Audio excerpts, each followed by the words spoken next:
This chapter basically showed how the balance between protecting patient privacy and allowing families to help, people that might be in danger and they don't know anything about it. They talked about the Health Insurance Portability and Accountability Act, which they also talked about the 42 CFR Part 2. And those were created to basically protect individuals that are receiving the treatment for substance use disorder, because obviously we see that throughout the chapters. That's very important. It's very important to have an advocate, because if you don't, it's easy, you could be easily taken advantage of. And these laws also help build trust between patients and their providers, which is also very important, because nobody wants to talk to somebody that's gonna, share their medical information or share anything they don't want being shared, which it shouldn't at all, because we all know that consent is also very important, and that's the purpose of it.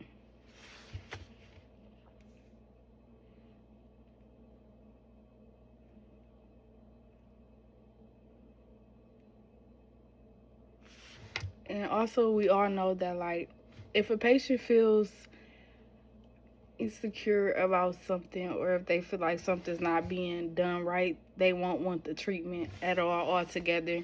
And that's not just bad for the patient, but it affects the provider, and it also affects the facility that it occurs at.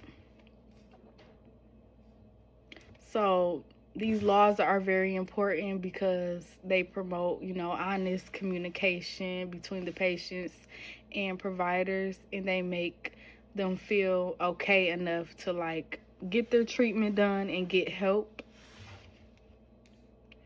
So HIPAA and 42 CFR Part 2 play a very critical role in encouraging treatment participation and just protecting people from social and legal consequences related to their medical histories, which is very important.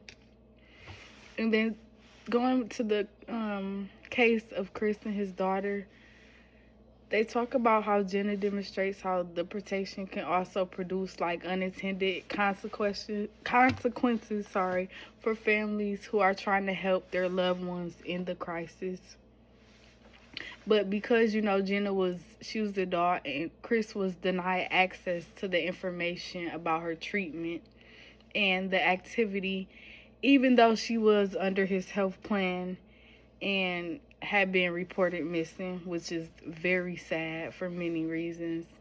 Situations like the Florida Shuffle, where these unethical operators exploit individuals for their insurance, and the strict interpretation of privacy laws can leave parents powerless to intervene, meaning that basically it makes it hard for them to intervene when they really need to, because it is situations where a kid, or not a kid, but an adult, a young adult also needs that, because they obviously can't get it from themselves.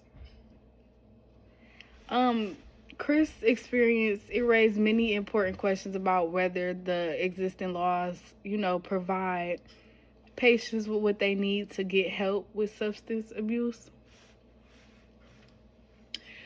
And they raised important questions because basically, patient confidentiality must remain a central principle of addiction treatment.